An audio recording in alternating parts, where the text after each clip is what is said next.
Selamat siang, Sobat Online. Setelah sekian lama, kita baru online lagi ya hari ini. Dan seperti yang kemarin sudah gue info juga, hari ini tuh kita akan episode terakhir. Sebenarnya sih bukan episode terakhir banget, episode terakhir di tahun ini lebih tepatnya gitu. Karena mungkin untuk tahun depan kita akan punya konsep yang lebih baru gitu. Dan gue juga mungkin butuh masukan dari teman-teman yang udah selama ini nonton. Kalau misal mau kasih masukan, silahkan terhadap bincang-bincang online ini supaya kita ada perbaikan di tahun depan gitu ya. Untuk hari ini sih memang agak udah di akhir penghujung tahun gitu ya. Ini pertama kalinya sih gue adain bincang-bincang online itu di siang hari. Jadi seandainya nanti saat kita ngobrol-ngobrol, maksudnya gue ngobrol sama narasumber gitu ya, terus kalian mendengar suara-suara aneh yang menjadi background itu harap maklum. Karena memang rumah kiri kanan gue ini tetangga ini lagi pada dibangun, jadi otomatis nanti bakal agak sedikit berisik gitu. Itu sebenarnya kenapa gue lebih milih untuk bincang-bincang online tuh sebenarnya di malam hari ya. Kayak barusan tuh suara nyokap gue, jadi harap maklum kalau misalkan ternyata agak berisik.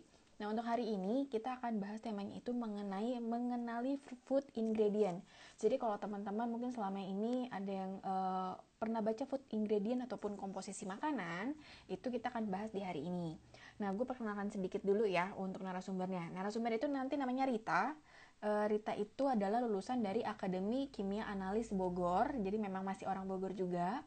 Terus dia juga pernah kerja di pabrik minuman, air minum dalam kemasan.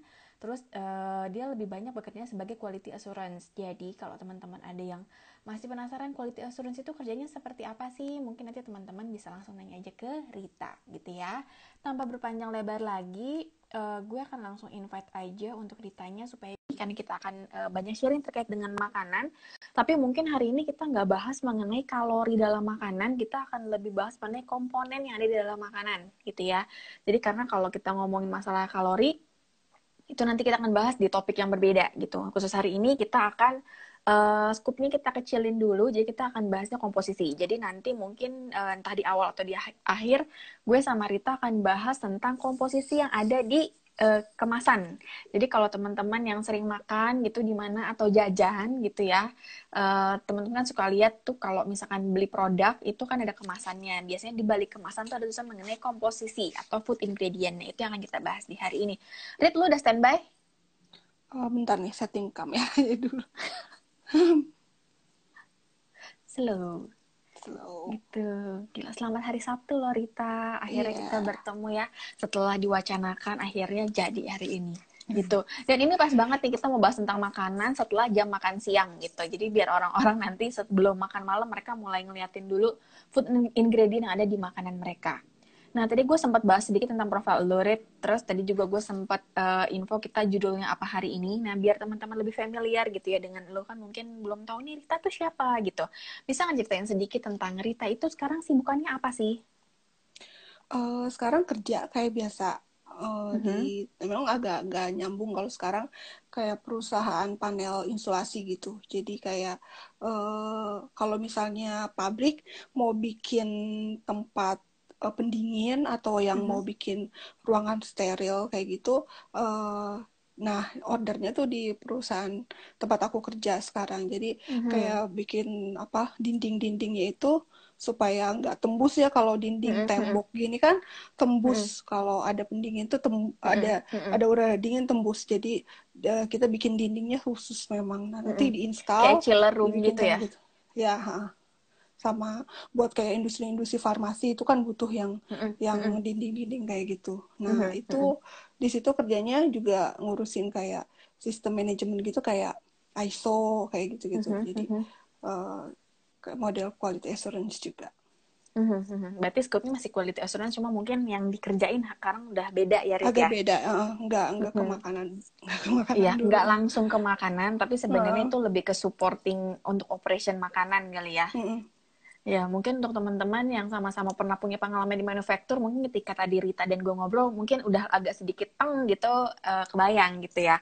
Apalagi gue juga sempat kemarin di industri makanan, jadi kayak tadi yang gue sebut sebagai chiller room, itu juga kita pakai gitu. Dan kayak tadi kan di farmasi juga Rita bilang itu juga pakai. Jadi mungkin buat teman-teman yang punya usaha atau bisnis gitu ya, atau misalkan di pabriknya lagi butuh chiller room nih, karena kan kita lagi ngelihat dampak pandemi kan lebih banyaknya sistemnya online ya, untuk yang punya uh. pabrik-pabrik makanan yang butuh ruangan untuk bisa menyimpan makanan atau produk kalian dengan jangka waktu yang cukup lama, emang butuh chiller room itu sih.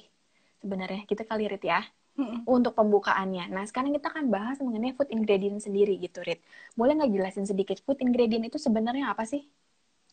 Jadi food ingredient itu jadi lebih ke kandungan yang ada dalam makanan itu. Jadi Mhm, kayak mhm, zat-zat gizinya sama mungkin kalau ada bahan tambahan makanannya mhm, juga disebutkan di situ. Jadi kalau mhm, mhm. kalau pemerintah kan punya aturan untuk kayak pelabelan Takaran ya, kayak gitu. pelabelan atau Leb- takaran ya? lebih ke pelabelan ya. Jadi Oke. aturannya lebih disekupkan ke pelabelan. Jadi kalau di Mhm, pelabelan itu memang harus mencantumkan mhm, komposisi makanan.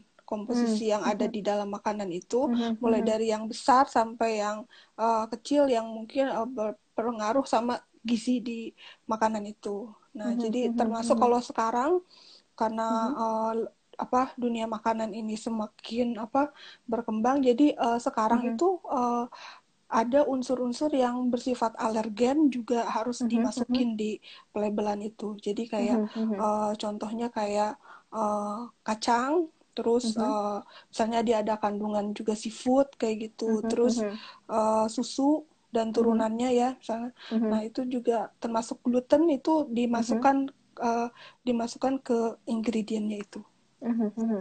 Untuk teman-teman yang tadi dengar Rita sempat sebut alergen gitu ya. Jadi kalau kalian yang nggak familiar, alergen itu apa sih? Zat-zat yang menyebabkan alergi. Itu Mm-mm. disebutnya sebagai alergen gitu. Makanya tadi Mm. dia bilang ada seafood, kacang gitu. Karena mungkin beberapa orang kan alergi terhadap zat-zat itu. Mm.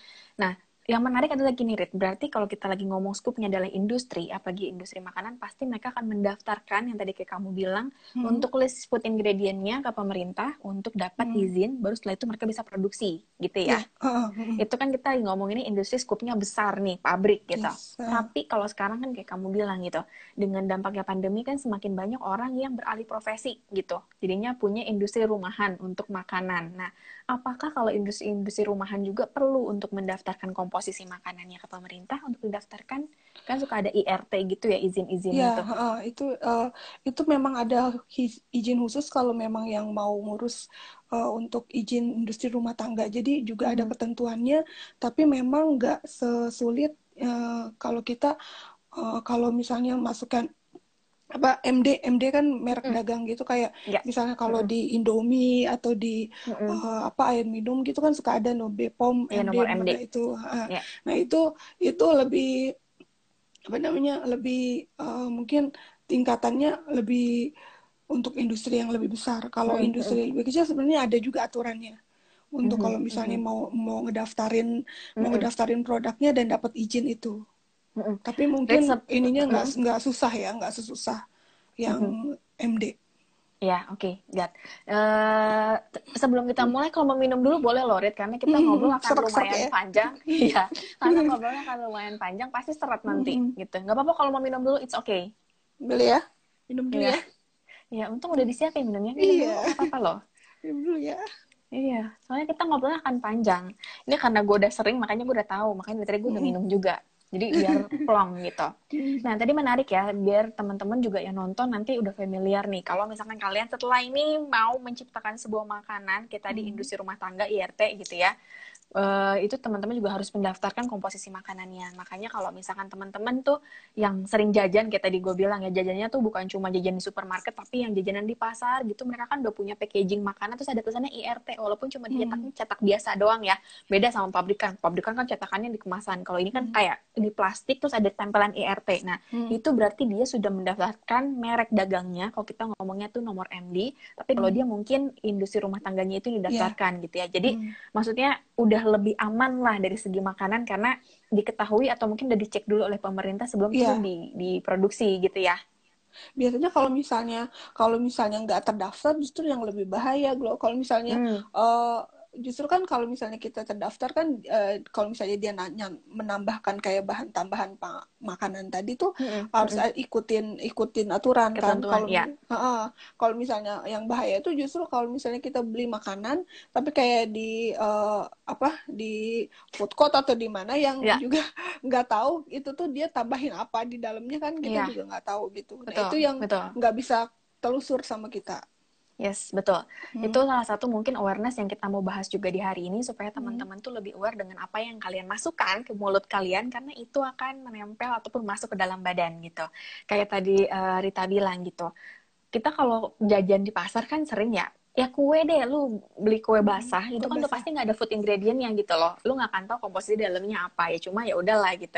Tapi kan ada beberapa makanan-makanan kayak minuman gitu ya, botol kemasan gitu, itu kan suka ada tuh ingredientnya apa aja walaupun isinya cuma air, tapi kan biasanya mereka, apalagi kalau yang bentuknya Iya berwarna, sih. itu pasti udah mulai ada ingredient ya, komposisinya nih ada pewarna apa.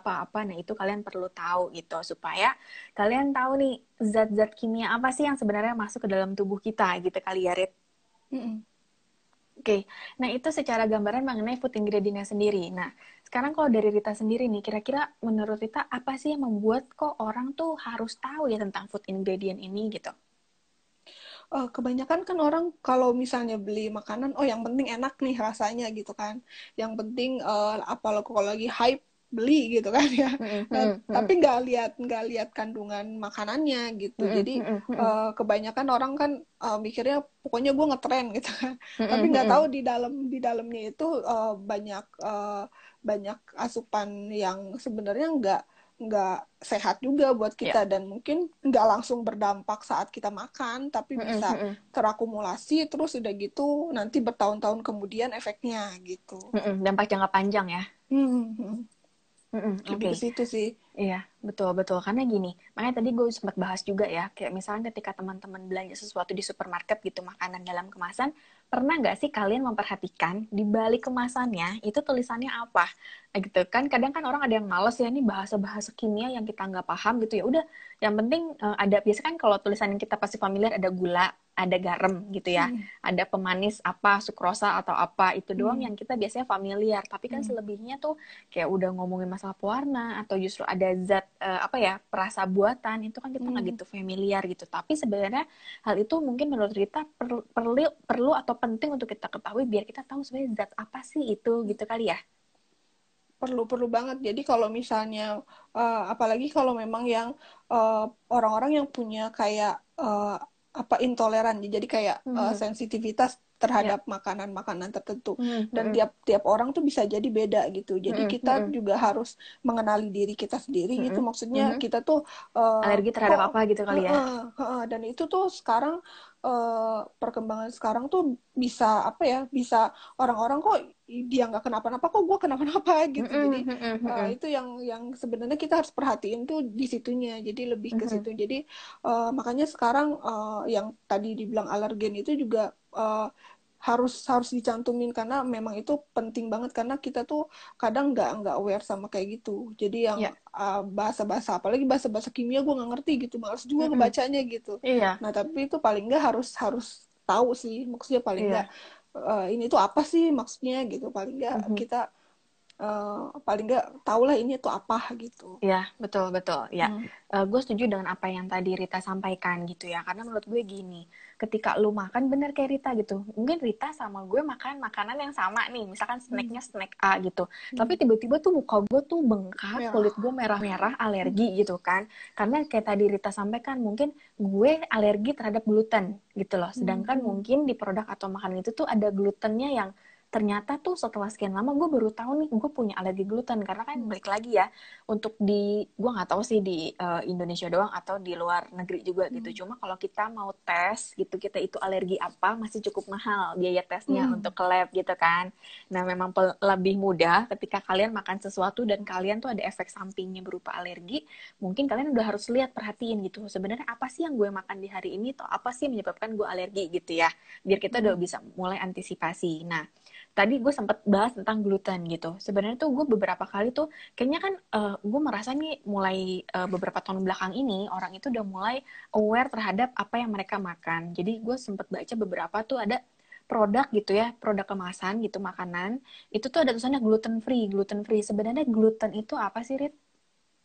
Gluten itu salah satu protein yang ada dalam apa golongan golongan Mhm. golongan produk yang kayak biji-bijian itu jadi Hmm. tumbuhan biji-bijian yang Mhm. termasuk dalam gandum. Jadi Mhm. kan kita kalau biji-bijian kan macam-macam tuh kayak Mhm. padi itu termasuk juga biji-bijian. Terus jagung itu juga biji-bijian. Jadi nah golongan si gandum ini punya kandungan yang disebutnya gluten gitu. Jadi yang itu yang bisa kalau sekarang mungkin dulu enggak ya. Kalau sekarang jadi ada beberapa kelompok orang yang memang alergi terhadap itu.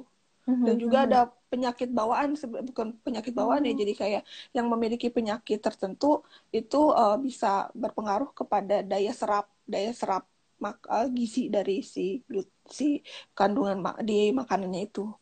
Oh, oke. Makanya tuh, iya sih, sebenarnya kayak gluten free kan kita mungkin ya di 10 tahun yang lalu deh, kita nggak ngeh gitu loh, ada produk namanya gluten free. Cuma kalau sekarang tuh mungkin ya, balik lagi ya, namanya produk kan pasti menjawab kebutuhan customer gitu, konsumen gitu. Udah mulai tuh produk-produk banyak gluten free gitu. Gue sendiri juga bingung gluten free itu apaan sih gitu. Mungkin dari penjelasan Rita tadi kita lebih tahu jadinya ya. Ternyata nggak semudah itu untuk memakan sesuatu gitu ya. Memang sih untuk makanan udah pasti yang paling sehat adalah yang alami gitu, kayak sayuran, buah-buahan gitu ya. Cuma kalau memang kita suka makanan, konsumsi makanan yang dalam kemasan juga mungkin harus udah lebih aware dengan apa komposisi atau kandungan di dalamnya. Jangan sampai kayak tadi kita sampaikan, kita doyan banget nih, kayak gue doyan banget sama micin MSG gitu ya. Gue nggak tahu nih ada dampak apanya buat masa depan gitu ya. Mungkin setelah 10 tahun kemudian itu kita baru bisa merasakan sebenarnya ada nih efek sampingnya. Nah itu mungkin yang kita harus lebih aware dari sekarang gitu ya.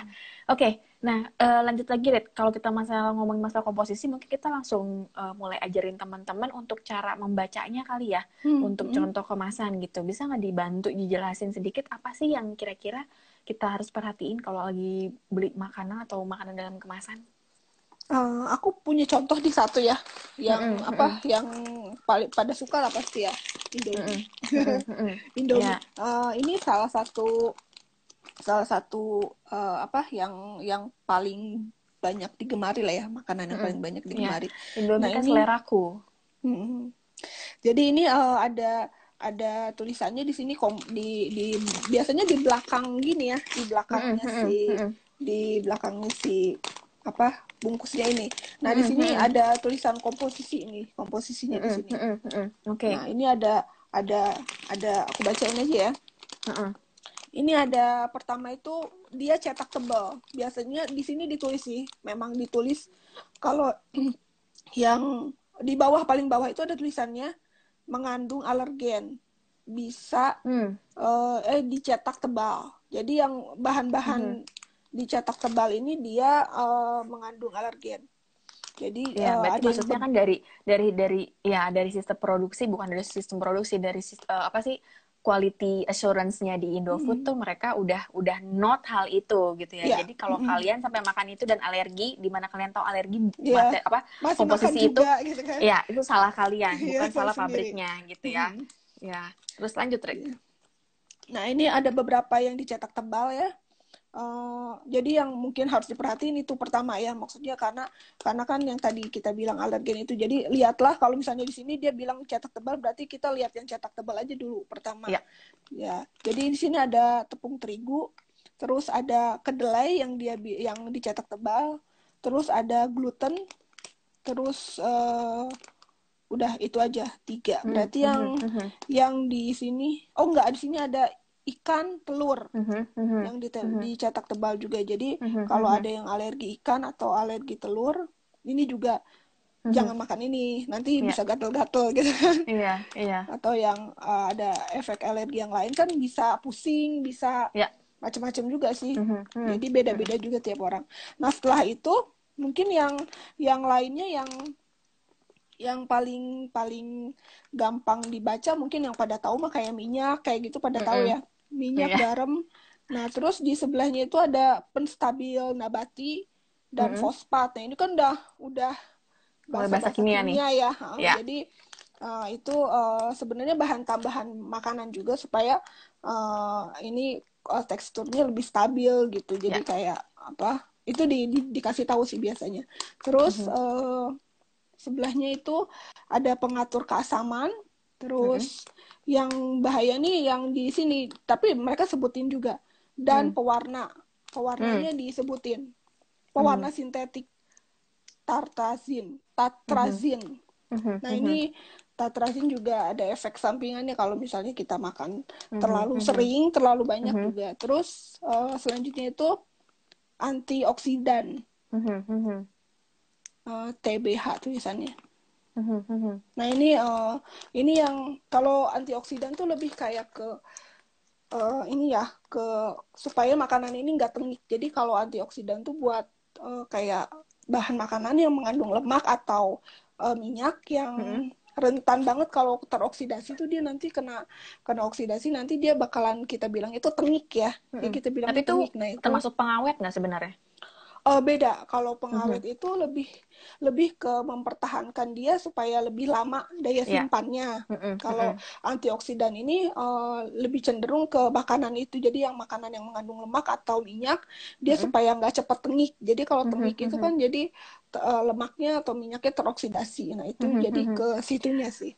Oh, oke, paham. Agak Nah, beda itu dikit. mungkin ya, mungkin tuh sekedar contoh aja kali ya untuk komposisi. Nah, tiba-tiba gue kebayang gini, dari apa yang Rita sampaikan, sebenarnya kan tadi kan sempat lu kasih statement, ini adalah jenis-jenis atau kimia yang mungkin kalau dikonsumsi jumlah banyak itu tidak baik bagi tubuh gitu ya. Cuma kan kalau orang yang cuma mendengarkan kalimatnya sepotong, tidak baik untuk tubuh, seakan-akan nih makanan kita kayak racun gitu, nggak boleh kita makan gitu ya. Mungkin kita harus memperbaiki pola pikir orang dulu nih. Ketika kita ngomong masalah makanan, di mana makanan itu yang tadi ya dalam kemasan gitu, apalagi kan tadi kan di situ kan nggak ada tulisannya ya Rit ya, ini untuk dikonsumsi segini aja, misalkan kayak Indomie nih, lu cuma boleh konsumsi 1 aja ya seminggu gitu, itu kan nggak ada tulisan seperti itu, karena kalau tulis kayak gitu nggak laku gitu jualannya kan. Nah cuma kayak tadi kita sampaikan, memang kalau dari segi namanya bahan kimia bukan alami, itu kan pasti akan tempel di tubuh kita dalam jangka waktu cukup lama. Dan makanya tadi Rita bilang mengkonsumsinya juga udah harus tahu batasnya nih, jangan yang lu sehari makan Indomie 10 ya kali gitu ya, karena kan banyak kimianya. Maksudnya harus tahu juga batasan-batasannya sih, berapa banyak sih yang sebenarnya masih bisa ditolerir oleh tubuh untuk dicerna gitu ya. Dan sebenarnya kalau kita ngomongin masalah produk kemasan atau makanan dalam kemasan, itu pasti sudah melewati uji klinis dulu sehingga dia aman untuk dikonsumsi dengan takaran dalam satu packagingnya. Benar nggak, Rit? Yes. Ya Jadi kan? kalau misalnya makanan yang kayak dikemas gitu kan biasanya kita daftarkan yang tadi dibilang kita daftarin ke BPOM untuk apa namanya kita dapetin MD atau IPRT kayak gitu. Nah, ketika daftar tuh kita harus nyantumin memang apa aja yang di dalam makanan yang kita daftarin. Nah, selanjutnya kalau udah didaftarin, biasanya orang BPOM-nya itu kunjungan. Jadi kunjungan ke pabrik atau ke lokasi tempat kita bikin dan biasanya juga ada uji. Biasanya mereka minta uji laboratorium. Kayak ngambil sampel. Ya, nah itu biasanya kalau yang industri-industri kayak Indofood kayak gitu, mereka mungkin udah punya sistem yang lebih bagus dibanding yang kayak makanan-makanan biasa. Industri rumahan. Nah, dan itu mereka yang udah didaftarin gitu, mereka harus ikutin aturan pemerintah. Jadi kalau misalnya ada peraturan Menteri Kesehatan, dia misalnya harus masukin misalnya kayak tadi antioksidannya maksimal berapa gitu. Ini harus nggak boleh lebih dari itu gitu. Jadi kalau misalnya lebih dari itu ya dia nggak lolos uji gitu kan. Bisa jadi nggak dapet izinnya gitu. Jadi kalau misalnya dia yang dikemasan justru sebenarnya lebih aman ya, maksudnya karena walaupun kita nggak tahu takarannya, tapi dia udah harus mau nggak mau ikutin aturan itu karena dia daftarin gitu kan, dan ada kayak auditnya dari si badan pemerintah yang memberikan izin itu. Nah, kalau kecuali memang kita kayak tadi Gloria bilang kalau misalnya makannya mie Indomie 10 ya itu kan berarti kan sehari ya, itu juga sebenarnya walaupun misalnya takarannya udah pas nih satu kemasan segitu ya kita makan 10 ya berarti kita dapat 10 kali lipat 10 kalinya, benar. Yes, benar 10 kalinya. Jadi agak harusnya pola pikirnya lebih kayak ya udahlah makan secukupnya gitu kan. Kalau misalnya butuhnya cuma satu Indomie udah satu Indomie gitu kan. Kalau misalnya jadinya makan 10 ya 10 kali juga yang masuk, berarti harusnya udah di badan kita udah cukup nih, udah batas maksimumnya udah cukup, tapi kadang makan 10 jadi lewat batas gitu kan. Nah, yang lewat batas itu yang yang yang nggak nggak baik. boleh sebenarnya. Iya. Yang nggak Nah, baik. tadi apa yang tadi apa Rita dan gue jelasin itu mungkin bisa bikin teman-teman lebih clear ya gitu. Kadang tuh, karena orang tuh kadang punya pikiran gini, makanan yang dalam kemasan tuh nggak bagus karena banyak kimianya gitu. Ya nggak juga gitu, karena kan justru Hmm. memang dia ada kimianya, tapi kimia yang memang sesuai dengan uji, kayak tadi gue bilang, uji klinis, sehingga sebenarnya masih aman dikonsumsi, aman dalam arti sesuai dengan takarannya gitu ya. Hmm. Beda halnya kayak tadi, Indomie takarannya cuma 1 bungkus sekian gram, itu dengan takarannya yang udah ada komposisinya, terus kalian makan 10, itu nyari penyakit gitu ya. Hmm. Sama dengan kadang juga ada yang bilang kalau masakan atau makanan yang dibikin fresh itu akan lebih Hmm. baik loh dibandingkan dalam kemasan. Jawabannya balik lagi ya Rit, belum tentu. Karena Belum apa? tentu. Komposisi di dalam makanan itu kita nggak tahu. Kayak Hmm. contoh deh, kadar garamnya itu berapa persen kan kita nggak tahu ya. Terus Hmm. kadar MSG-nya berapa banyak kan kita juga nggak tahu, Hmm. dan belum ada pengujian oleh pihak lab. Jadi kan kita Hmm. nggak bisa bilang itu sebagai aman juga gitu. Jadi sebenarnya nih tujuan gue sama Rita ngobrol hari ini supaya teman-teman tuh udah mulai membuka wawasan bahwa baik itu makanan dalam kemasan ataupun makanan yang fresh itu sama-sama aman dan bisa juga sama-sama tidak aman kalau misalkan takarannya berlebihan gitu kali ya Hmm. Rit ya. Hmm. Lebih ke situ sih.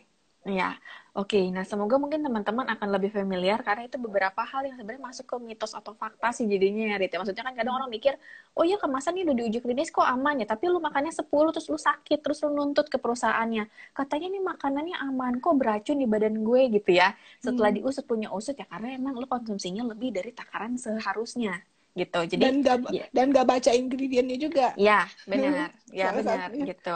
Ya, karena mungkin alergi kayak tadi ya, Rit ya. Hmm. Misalkan lu misalkan ternyata kita tuh alergi terhadap kedelai, di mana mungkin kan orang nggak kepikiran ya di Indomie itu ada Hmm. kedelai gitu loh. Hmm. Makanya ketika lu baca baru nge, oh ternyata gue pas makan Indomie alergi karena memang ada kedelainya dan gue alergi. Yuk, mari teman-teman kita mulai baca untuk sekarang ya. Kadang kan juga teman-teman juga ada yang mungkin males ya, Rit ya, namanya lagi Hmm. lapar gitu ya, pengen belanja kan biasanya itu cuma ya ke supermarket juga ambil pulang dimasak atau diolah atau langsung dimakan gitu. Hmm. Boro-boro kepikiran buat nyari tahu dulu di Google ini apaan sih gitu. Cuma ya balik lagi, memang kayak tadi sih takaran paling gampang untuk mengukur itu baik atau tidak untuk dikonsumsi 1 kemasan. Gitu kali ya kita bikin Iya. patokannya Hmm. ya. Hmm. Lebih ke situ Oke. sih. Oke. Terus tadi kita juga sempat bahas mengenai pengawet itu sendiri, Rit. Nah, Hmm. kan kalau kita lagi lihat di makanan kemasan kan ada pengawet, terus ada yang namanya expired date ya. Hmm. Nah, Hmm. sebenarnya tuh expired date itu seperti apa sih, Rit? Maksudnya, kan ini juga ada yang kadang tuh orang gini deh, di supermarket kadang ada makanan yang expired date-nya sebentar lagi nih, kayak bulan depan Hmm. expired, didiskon kan, Hmm. abis-abisan gitu. Banyak juga orang yang nggak mau beli atau nggak mau makan karena ih bentar lagi expired. Menurut lo, Rita sendiri gitu, sebenarnya kalau yang selama masih ya sebulan lah gitu atau beberapa hari Hmm. sebelum expired date itu sebenarnya masih layak konsumsi nggak sih? Itu juga tergantung ya. Jadi tapi lebih lebih baik jangan gitu. Jadi kalau kalau makanan tuh sebenarnya kita ada uji safe life dibilangnya. Jadi ada setiap setiap apa setiap jenis makanan ya. Jadi itu juga nanti dimintain sama uh, apa kalau misalnya kita di audit atau dari BPOM atau dari badan pemerintah itu dimintain juga. Ini safe life-nya kamu ada ujinya nggak gitu biasanya. Nah itu tuh uji uji safe life itu bisa bisa berbagai perlakuan ya misalnya di suhu ruangan atau nanti suhu ekstrim nanti dia tahannya berapa lama. Nah, dalam pengujian-pengujian itu didapatlah itu namanya expired date gitu. Jadi ini tuh nanti akan rusak setelah berapa lama. Cuman kadang-kadang beberapa makanan tertentu bisa rusak lebih awal kalau dia nyimpen Dalam penyimpanan yang atau salah. jadi penyimpanan atau penanganannya salah. Jadi Mhm, mhm, contohnya kemasannya kita nggak tahu bolong, misalnya mhm, kayak mhm, gitu, itu mhm, rusak, bisa rusak mhm. sebelum waktu expirednya itu. Ya, Jadi um, juga penyimpanan misalnya harusnya nggak di bawah sinar matahari, dia taruh di sinar matahari ya, gitu. Nah ya, itu betul. itu ngaruh. Jadi itu bisa lebih cepat atau kalau dia penyimpanannya baik mungkin bisa lewat dari yang Mhm, ditulis di situ. mhm, Jadi mhm. misalnya kayak misalnya dia nentuin 1 tahun, tapi biasanya tuh kita kalau uji safe life gitu biasanya kita tentuin 1 tahun, tapi sebenarnya setelah 1 tahun juga kondisi Masih makanan bisa. itu kadang masih bisa. Jadi Iya, betul. kalau memang mau beli yang udah dekat-dekat expired, dilihat aja kemasannya sama Iya. sama apa namanya, kayak misalnya ini kira-kira nih supermarket nyimpannya gimana ya gitu. Jadi apa namanya, atau enggak handlingnya dia gimana. Kalau misalnya makanan yang lebih awet kan biasanya makanan yang kering nih, kayak Kering, misalnya betul. itu lebih awet dibandingkan makanan yang basah. Jadi kayak misalnya Indomie ini kan kering nih. Jadi kalau misalnya dia udah dekat-dekat expired misalnya sebulan gitu, Masih kalau oke lah ya. memang masih kalau misalnya masih kita ngerasa ini masih bagus, boleh sih sebenarnya. Cuman apa tergantung kitanya juga sih ya. Kalau misalnya kitanya nggak yakin, ya jangan juga gitu kan. Iya. Kalau misalnya kita yakin ini masih bagus kemasannya, dan apa juga nggak ada bocor atau bolong kayak gitu, nggak apa-apa sih sebenarnya, Masih karena oke kan ya. masih oke, karena kan di situ ditetapinnya expired date-nya Iya betul. gitu. Yang penting kemasan sih, gue setuju banget. Jadi kalau misalkan kayak lu makan even itu obat sekalipun, obat juga kan ada expired date-nya gitu ya. Kadang kan orang mikir obat bisa juga jadi racun kalau lu minum obatnya yang sudah lewat expired date gitu. Jadi misalkan expired date-nya dia tanggal 10 di bulan Desember gitu ya. Tanggal 9 lu minum sebenarnya masih oke, karena kan itu masih sebelum expired date. Kadang tuh ada yang nulisannya kan ED expired date, ada juga yang tulisannya best before gitu ya. Tapi kan secara konsep kan sebenarnya sama, di mana produk itu akan apa ya, secara kualitas itu lebih baik kalau dikonsumsi ya sebelum tanggal yang tercantum di situ gitu ya. Dan gue mau tambahin juga sedikit, mungkin nanti kita bisa tambahin, kalau kalian lihat tanggal itu sebenarnya ada tanggal produksi sama tanggal expired atau best before-nya. Itu jadi kalian bisa lihat. Dan kadang tuh gue juga suka kaget trade gitu. Kadang gue pas beli barang tuh tulisannya kan cuma ada tanggal produksi, terus gue bingung, kok ini tanggal produksi atau bukan ya? Karena kan kadang dia tulisannya nggak terlalu jelas gitu ya. Dan tanggalnya kok udah kemarin gitu. Kadang kita mikir, wah kok di toko jual barangnya barang expired, ternyata enggak, itu tanggal produksi. Jadi ada beberapa produk gitu, kalau kalian lihat tuh tulisannya nggak atas bawah antara tanggal produksi dengan tanggal expired, dan itu juga harus diperhatikan gitu. Jadi yang paling penting lihat kemasannya, kemasan masih oke, walaupun 1 hari ataupun di hari itu akan expired, itu masih bisa dikonsumsi selama kemasannya masih oke. Kalau kemasannya udah nggak oke, itu jangan dikonsumsi. Sebenarnya mungkin kayak tadi sempat dibilang sama Rita juga, untuk makanan yang sifatnya basah kayak tadi ya, makanan atau kan kue-kue basah gitu ya, kan ada yang diplastikin juga, atau susu deh.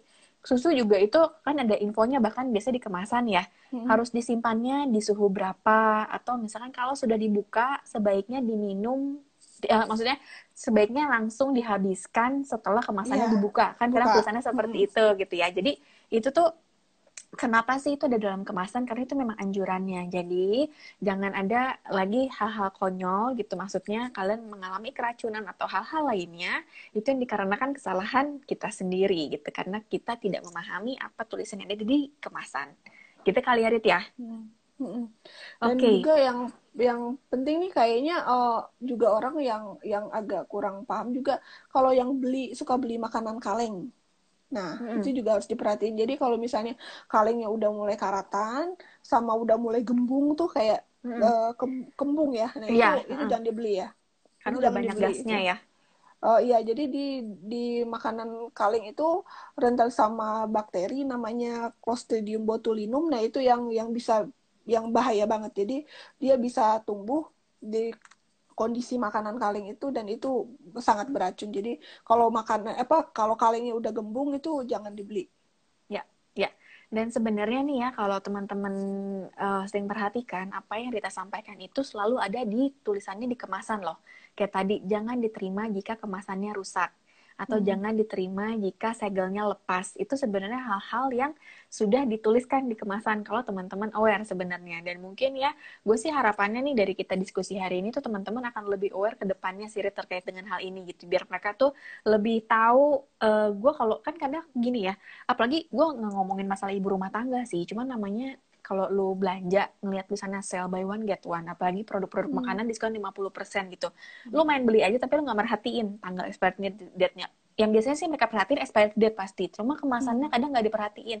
Karena kalau lu coba lihat itu di supermarket ataupun minimarket atau di pasar sekalipun, ketika makanan itu didiskon, kadang tuh secara packaging itu udah nggak bagus sebenarnya.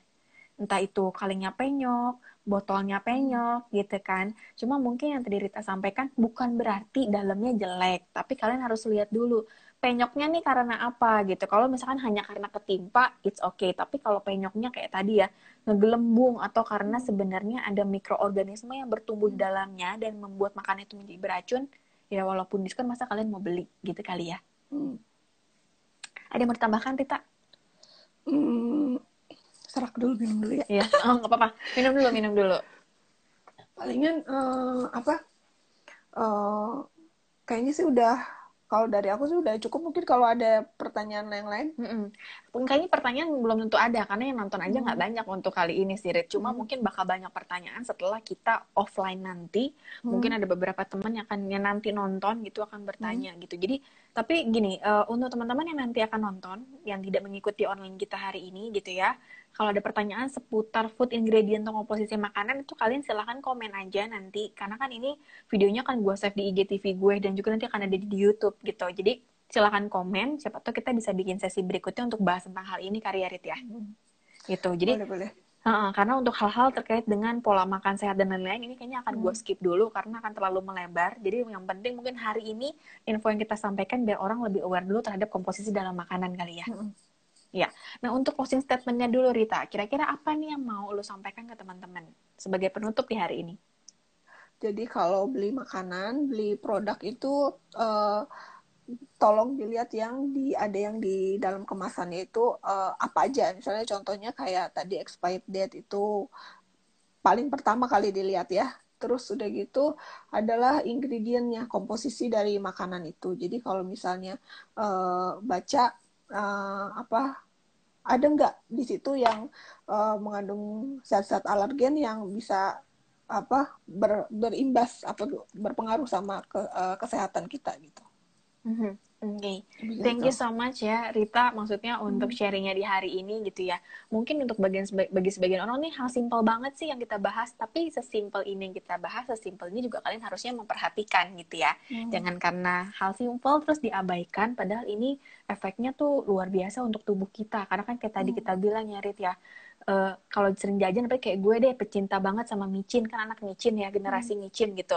Kadang tuh dimakan terus gitu ya, tapi nggak tahu ada efek samping loh sebenarnya. Nah mungkin itu yang teman-teman harus perhatikan kali ya. Ya kalau MSG itu lebih cenderung ke takaran banyaknya itu nggak boleh lebih dari 3 gram, 2-3 gram sehari. Jadi kalau mungkin pernah baca-baca, jadi efek MSG ini ada, kita bilangnya tuh Chinese Restaurant Syndrome.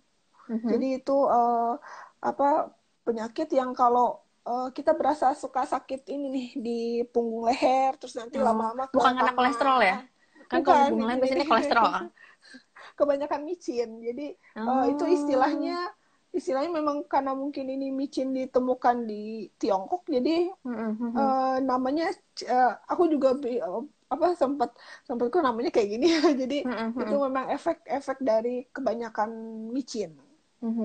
Oke. Jadi kalau misalkan ya mulai sakit di sini belum tentu kolesterol ya. Belum tentu kolesterol loh guys. Mungkin kalian kebanyakan micin aja. Juga ada efek-efek yang lain sih, maksudnya kayak tiap orang kan beda-beda, ntar ada yang pusing, ada yang beda-beda sih kalau konsumsi terlalu banyak. Oke. Thank you ya sekali lagi Rita untuk sharingannya ini, karena menurut gue ini ya balik lagi akan bermanfaat untuk banyak orang yang nonton, supaya orang-orang lebih aware lagi terhadap makanan yang mereka konsumsi, karena kita lagi pandemi bukan cuma menjaga sistem imun, tapi kita juga harus memastikan makanan yang kita konsumsi itu memang baik untuk tubuh kita. Gitu ya Rita ya. Oke, thank you untuk waktunya, thank you buat sharingnya. Nanti kita ketemu lagi dengan bahasan topik berikutnya. Kita tinggal atur jadwal lagi kali nanti ya Rit ya. Boleh. Oke deh, kalau gitu tetap jaga kesehatan ya Rita ya. Sampai bertemu lagi. Thank you yang buat nonton. Yuk, bye-bye. Thank you.